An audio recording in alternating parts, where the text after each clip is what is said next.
Okay, more than 2 months have passed. Um,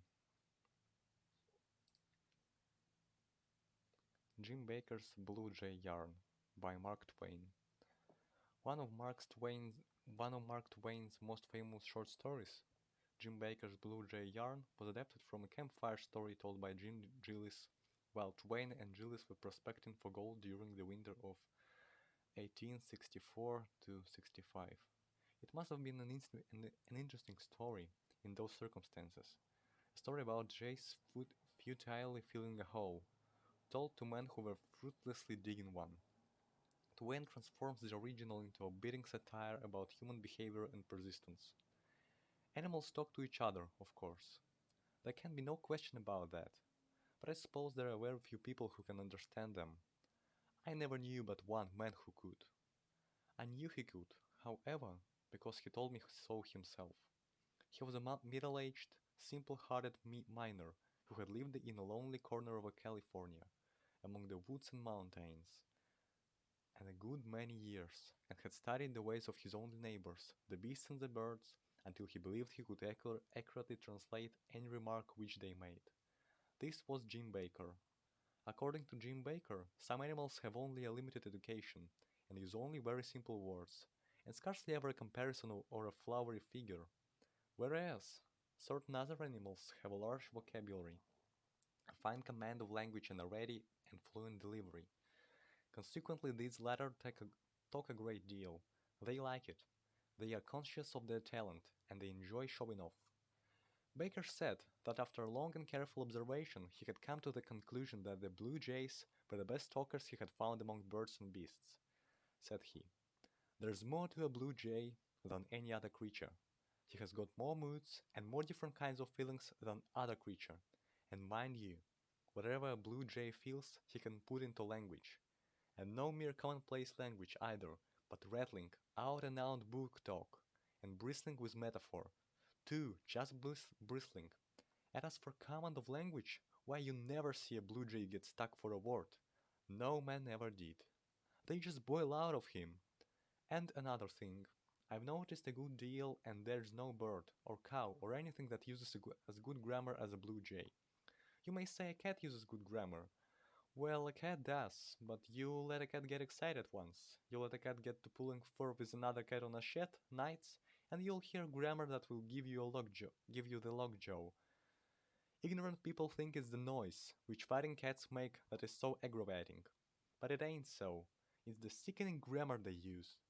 Now I've never heard a jay use bad grammar, but very seldom. And when they do, they are as ashamed as a human. They shut right down and leave. You may call a jay a bird. Well, so he is, in a measure. Because he's got feathers on him and don't belong to no church, perhaps, but otherwise he is just as much as a human as you be. And I'll tell you for why. A jay's gifts and instincts and feelings and interests covered the whole ground. A jay hasn't got any more principle than a congressman. A jay will lie, a jay will steal, a jay will deceive, a jay will betray. And 4 times out of 5, a jay will go back on his solemnest promise. The sacredness of an obligation is a thing which you can't cram into no blue jay's head. Now on top of all this, there's another thing. A jay can outswear any gentleman in the mines. You think a cat can swear? Well, a cat can, but you give a blue jay a subject that calls for his reserve powers, and where is your cat? Don't talk to me, I know too much about this thing. And there's yet another thing. In the one little particular of scolding, just good, clean out and out scolding, a blue jay can lay over anything, human or divine. Yes, sir, a jay is everything that a man is. A jay can cry, a jay can laugh, a jay can feel shame, a jay can reason and plan and discuss. A jay likes to gossip and scandal. A jay has got a sense of humor. A jay knows when he is an ass, just as well as you do. Maybe better. If a jay ain't human, he better take in his sign, that's all. Now I'm going to tell you a perfectly true fact about some blue jays. When I first began to understand the jay language correctly, there was a little incident happened here. Some years ago, the last man in this region but me moved away. There stands his house. Been empty for ever since. A log house, with a plank roof, just one big room and no more. No ceiling, nothing between the rafters and the floor. Well, one Sunday morning I was sitting out here in front of my cabin with my cat, taking the sun and looking at the blue hills, and listening to the leaves rustling so lonely in the trees, and thinking of the home away yonder in the States that I hadn't heard from in 13 years, when a blue jay lit on that house, with an acorn in his mouth and says, "Hello, I reckon I've struck something." When he spoke, the acorn dropped out of his mouth and rolled down the roof. Of course, but he didn't care. His mind was all on was all on the thing he had struck. It was a knot hole in the roof. He cocked his head to one side, shut one eye, and put the other one to the hole, like a possum looking down a jug. Then he glanced up with his bright eyes, gave a wink or two with his wings, which signifies gratification, you understand, and says, "It looks like a hole, it's located like a hole. Blamed if I didn't Blamed if I don't believe it's a hole." Details walked round and round the hole and spied into it from every point of the compass. No use. Now he took a thinking attitude on the comb of the roof and scratched the back of his head with his right foot for a minute, and finally says, "Well, it's too many for me, that's certain. Must be a mighty long hole. However, I ain't got no time to fool around here. I got to tend to business. I reckon it's all right. Chance it anyway."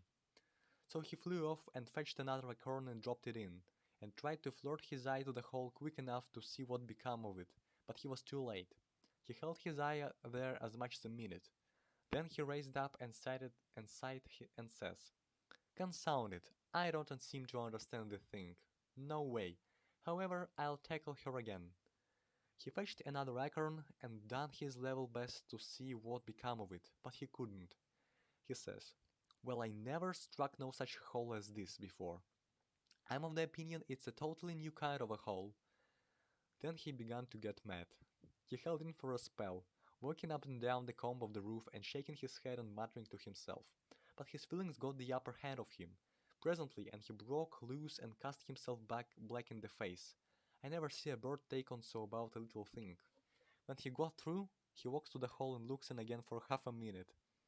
Then he says, "Well, you're a long hole and a deep hole, and a mighty singular hole altogether, but I've started in to feel you, and if I don't feel you, if it takes 100 years." And with that, away he went. You never see a bird work so since he was born. He laid into his work like a nigger, and the way he hove acorns into that hole for about 2 hours and a half was one of the most exciting and astonishing spectacles I ever struck. He never stopped to take a look anymore. He just hove them in and went for more. Well, at last he could hardly flop his wings. He was so tuckered out. He comes drooping down once more, sweating like an ice pitcher, drops his acorn in and says, "Now I guess I've got the bulge on you by this time." So he bent down for a look. If you'll believe me, when his head came up again, he was just pale with rage. He says, "I've shoveled acorns enough in there to keep the family 30 years.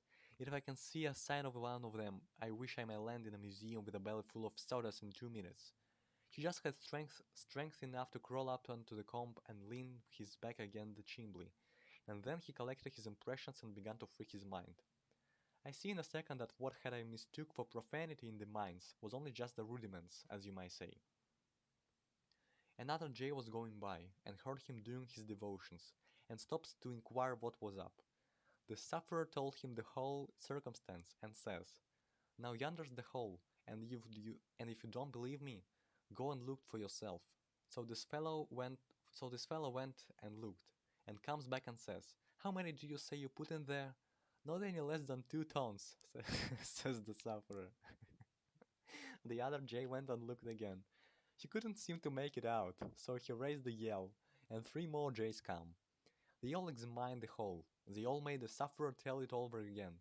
Then they all discussed it, and got off as many leather-headed opinions about it as an average crowd of humans could have done.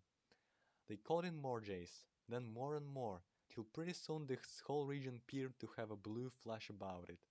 There must have been 5,000 5,000 of them, and such another jawing and disputing and ripping and cussing you never heard. Every Jay in the whole lot put his eye to the hole and delivered a more chuckle-headed opinion about the mystery than the Jay that went there before him. They examined the house all over too. The door was standing half open, and at last one old Jay happened to go. The door was standing half open, and at last one old Jay happened to go and light on it and look in. Of course, that knocked the mystery galley west in a second. There lay the acorns, scattered all over the floor. He flopped his wings and raised the whoop. "Come here," he says. "Come here, everybody. Hanged if this fool hasn't been trying to fill up a house with acorns." They all came a swooping down like a blue cloud, and as each fellow lit on the door and took a glance, the whole absurdity of the contract that first Jay had tackled hit him home, and he fell over backwards, suffocating with laughter, and the next Jay took his place and done the same.